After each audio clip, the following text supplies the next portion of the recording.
올해도 벌써 끝나가네요. 작년에도 했던 말, 재작년에도 했던 말입니다. 어릴 땐 하루가 그렇게 길었는데 이젠 한 달이 일주일처럼 느껴집니다. 대체 우리 인생의 시계는 언제부터 이렇게 빨라진 걸까요? 20대 때 1년은 정말 길게 느껴졌습니다.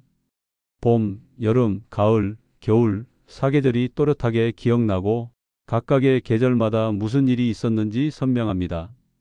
하지만 지금은 어떤가요? 1월이 엊그제 같은데 벌써 연말이 다가오고 올해는 뭘 했지?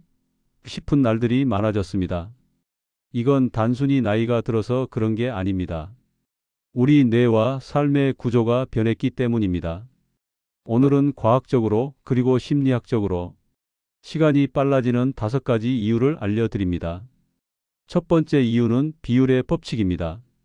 이건 프랑스의 철학자 폴 자네가 발견한 이론인데요. 나이가 들수록 시간이 빠르게 느껴지는 건 우리가 살아온 시간에 대한 비율 때문이라는 겁니다. 쉽게 설명드리겠습니다. 5살 아이에게 1년은 인생의 20%입니다. 태어나서 지금까지 살아온 시간의 5분의 1이죠. 그러니 1년이 엄청나게 길게 느껴집니다. 하지만 50살에게 1년은 인생의 2%에 불과합니다. 60살이라면 1.6%입니다. 70살이면 1.4%밖에 안 됩니다. 같은 1년이지만 살아온 시간에 비하면 점점 작은 조각이 되는 겁니다. 예를 들어볼까요? 처음 서울에서 부산까지 기차를 타고 가면 모든 풍경이 새롭고 시간이 천천히 가는 것처럼 느껴집니다. 하지만 그 길을 100번, 200번 다니다 보면 어느새 부산에 도착해 있습니다. 시간도 마찬가지입니다. 처음 경험하는 시간은 길게 느껴지지만 반복될수록 짧게 느껴지는 거죠. 이건 뇌가 잘못된 게 아닙니다. 수학적으로, 구조적으로 당연한 현상입니다. 하지만 여기서 중요한 질문이 생깁니다. 그렇다면 우리는 어쩔 수 없이 시간이 빨라지는 걸 받아들여야 하는 걸까? 아닙니다. 비율은 변하지 않지만 우리가 시간을 경험하는 방식은 바꿀 수 있습니다. 그 방법은 뒤에서 차근차근 말씀드리겠습니다. 우선은 시간이 왜 빨라지는지 이유를 더 깊이 이해해야 합니다. 두 번째 이유는 새로움의 결핍입니다. 어릴 적을 떠올려 보세요. 첫 소풍, 첫 소개팅, 첫 직장 출근. 모든 게 처음이었고 모든 순간이 특별했습니다. 그 시절 하루하루는 정말 길었습니다. 아침에 일어나서 저녁에 잠들 때까지 수많은 일들이 있었고 그 모든 걸 또렷하게 기억합니다. 하지만 지금은 어떤가요? 아침에 일어나 같은 시간에 식사하고 같은 길을 산책하고 같은 사람들과 이야기하고 같은 TV 프로그램을 봅니다. 이런 하루가 일주일, 한 달, 1년 반복됩니다. 뇌는 굉장히 효율적인 기관입니다. 익숙한 정보는 이미 알고 있는 것으로 분류하고 자세히 기록하지 않습니다. 예를 들어 오늘 아침 식사를 떠올려 보세요. 무엇을 먹었는지 기억나시나요? 어제 아침은요? 그저께는요? 대부분 기억나지 않습니다. 매일 비슷한 식사를 하기 때문에 뇌가 그걸 중요한 정보로 저장하지 않는 겁니다. 반대로 여행을 다녀온 날은 어떤가요? 몇 년 전 여행도 생생하게 기억납니다. 어느 식당에서 무엇을 먹었고 누구와 무슨 이야기를 나눴는지까지. 왜 그럴까요? 새로웠기 때문입니다. 뇌는 새로운 정보에 반응합니다. 낯선 장소, 낯선 사람, 낯선 경험. 이런 것들은 뇌를 자극하고 그 순간을 세밀하게 기록하게 만듭니다. 그래서 여행 일주일이 일상의 한 달보다 길게 느껴지는 겁니다. 기억이 많으니까요. 캘리포니아 대학의 신경과학자 데이비드 이글먼 교수는 이렇게 말했습니다. 시간의 길이는 우리가 만든 기억의 양으로 결정된다. 기억이 많으면 시간이 길게 느껴지고 기억이 적으면 시간이 짧게 느껴진다는 겁니다. 그러니 나이가 들수록 시간이 빠른 이유는 새로운 경험이 줄어들었기 때문입니다. 젊을 때는 매일이 새로웠습니다. 학교를 졸업하고 첫 직장에 들어가고 결혼하고 아이를 키우고 인생의 큰 사건들이 계속 일어났습니다. 하지만 나이가 들면 큰 사건이 줄어듭니다. 삶이 안정되고 루틴이 자리 잡히죠. 이건 나쁜 게 아닙니다. 오히려 평온하고 좋은 일입니다. 다만 시간은 빨라집니다. 그렇다면 어떻게 해야 할까요? 답은 간단합니다. 일부러라도 새로운 걸 만들어야 합니다. 거창할 필요 없습니다. 다른 길로 산책해 보는 것, 안 가던 카페에 가보는 것, 안 읽던 종류의 책을 읽어보는 것, 이런 작은 변화만으로도 뇌는 다시 깨어나고 시간은 조금씩 느려집니다. 세 번째 이유는 주의력의 변화입니다. 어린 시절을 떠올려 보세요. 길을 걸을 때 모든 게 신기했습니다. 하늘의 구름 모양, 길가에 핀 꽃, 지나가는 사람들의 옷차림. 모든 것에 호기심이 있었고 눈에 담았습니다. 그래서 하루가 길었습니다. 온전히 현재를 살았으니까요. 하지만 나이가 들수록 달라집니다.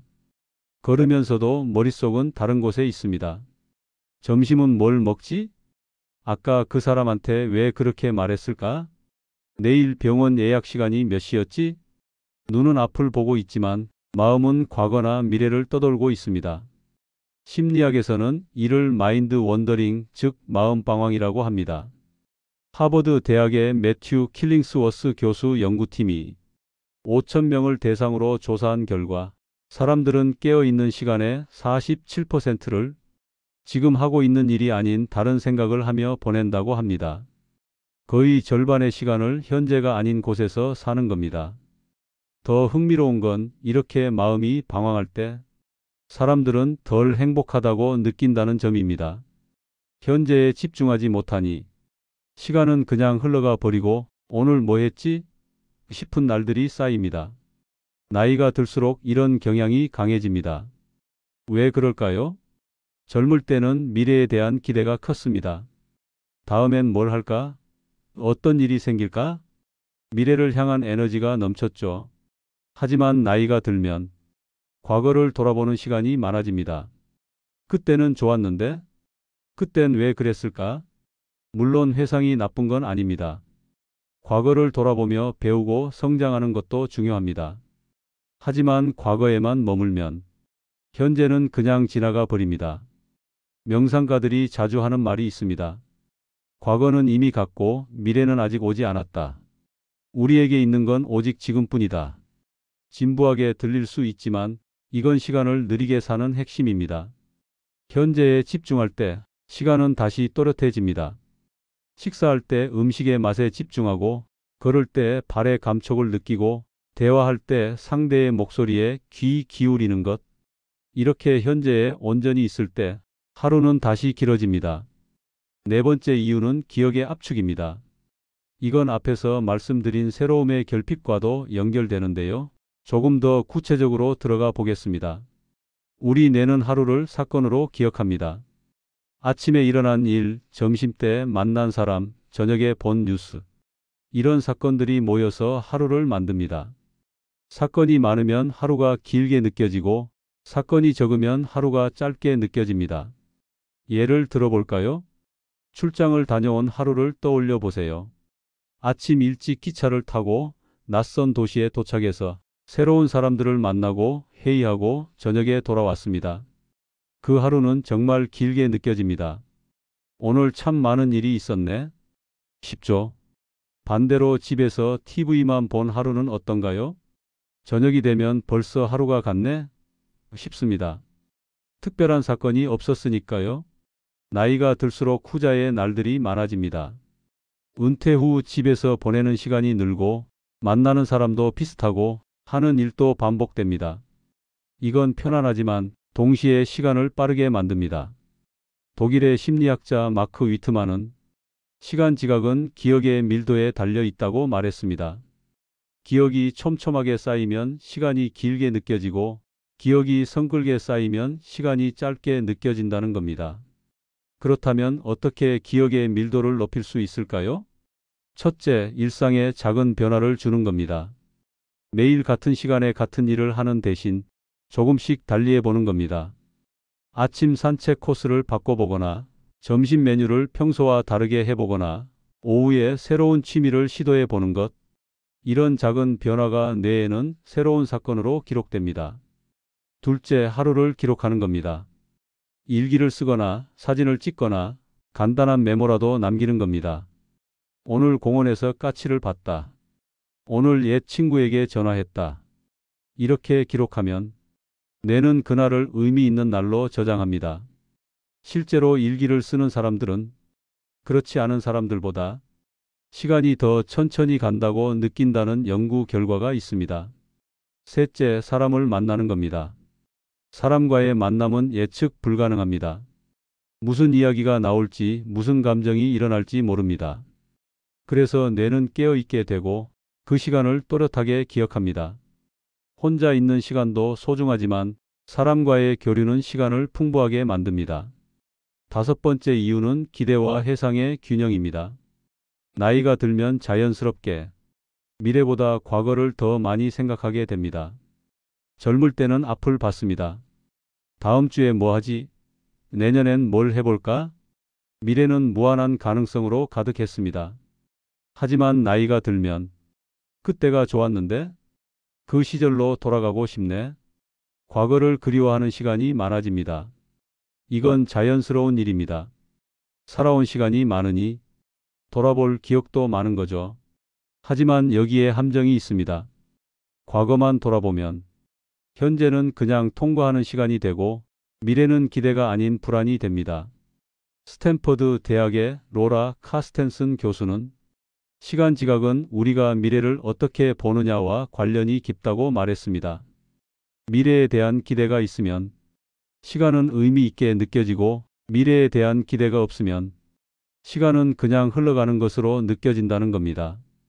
그렇다면 어떻게 해야 할까요? 과거를 소중히 여기되 미래에 대한 기대도 함께 가져야 합니다. 다음 주에 손주를 만날 거야. 다음 달에 친구들과 여행 가기로 했어. 내년에는 그림을 배워볼까? 이런 기대는 삶에 활력을 줍니다. 시간이 단순히 지나가는 게 아니라 무언가를 향해 가고 있다는 느낌을 주죠. 나이가 들었다고 해서 기대할 게 없는 건 아닙니다. 오히려 지금이야말로 진짜 하고 싶었던 일을 할 수 있는 시기입니다. 젊을 때는 바빴습니다. 일도 해야 하고 아이도 키워야 하고 싶은 일을 미뤄둘 수밖에 없었죠. 하지만 지금은 시간이 있습니다. 그 시간을 어떻게 쓰느냐는 전적으로 우리의 선택입니다. 새로운 취미를 시작할 수도 있고 오래 미뤄뒀던 여행을 갈 수도 있고 봉사활동으로 누군가를 도울 수도 있습니다. 중요한 건 앞을 바라보는 것입니다. 과거는 소중한 자산이지만 그 안에만 머물면 삶은 정체됩니다. 과거에서 배우고 현재를 살아내며 미래를 기대하는 것, 이 세 가지가 균형을 이룰 때 시간은 다시 의미 있게 흐릅니다. 지금까지 시간이 왜 빨라지는지 5가지 이유를 살펴봤습니다. 이제는 실제로 시간을 느리게 살 수 있는 구체적인 방법들을 나눠 드리겠습니다. 첫 번째, 루틴에 변화를 주세요. 매일 같은 길로 산책한다면 오늘은 다른 길로 가보세요. 항상 아침에 운동한다면 오늘은 저녁에 해보세요. 작은 변화지만 뇌에는 새로운 자극이 됩니다. 두 번째, 배움을 멈추지 마세요. 새로운 걸 배우는 건 뇌를 깨우는 가장 확실한 방법입니다. 악기를 배우거나 외국어를 배우거나 그림을 그리거나 춤을 배우거나 처음에는 서툴고 어렵겠지만 바로 그 서툼 때문에 시간이 천천히 가게 됩니다. 세 번째, 자연과 함께 하세요. 자연은 언제나 새롭습니다. 같은 공원을 가도 오늘의 하늘은 어제와 다르고 오늘의 바람은 어제와 다릅니다. 자연 속에서 시간을 보낼 때 우리는 자연스럽게 현재에 집중하게 됩니다. 네 번째, 사람을 만나세요. 사람과의 만남만큼 예측 불가능하고 풍요로운 시간은 없습니다. 오랜 친구를 만나거나 새로운 사람을 만나거나 커뮤니티 활동에 참여해 보세요. 대화 속에서 웃고 공감하고 때로는 논쟁하면서 시간은 다시 생생해집니다. 다섯 번째, 하루를 기록하세요. 일기든 사진이든 간단한 메모든 상관없습니다. 오늘 있었던 일 중 기억하고 싶은 한 가지만 적어보세요. 기록은 기억을 강화합니다. 그리고 기억이 쌓일수록 시간은 풍성해집니다. 여섯 번째, 감사를 표현하세요. 오늘 감사한 일 3가지를 떠올려 보세요. 오늘 날씨가 좋아서 감사했다. 오늘 맛있는 식사를 해서 감사했다. 오늘 건강해서 감사했다. 감사는 현재를 또렷하게 만듭니다. 당연하게 여겼던 것들이 특별하게 보이기 시작합니다. 7번째, 천천히 하세요. 빨리 먹고 빨리 걷고 빨리 끝내려 하면 시간도 빨리 갑니다. 천천히 먹고 천천히 걷고 천천히 즐기세요. 서두를 필요 없습니다. 지금 이 순간을 음미하세요. 마무리. 오늘 긴 시간 동안 함께해 주셔서 감사합니다. 시간이 빨리 간다는 건 어쩌면 우리가 살아있다는 증거일지도 모릅니다. 많은 날들을 살아왔고 많은 경험을 쌓아왔다는 뜻이니까요. 하지만 그렇다고 해서 시간이 그냥 흘러가도록 내버려 둘 필요는 없습니다. 시간을 되돌릴 수는 없지만 시간을 음미하며 살 수는 있습니다.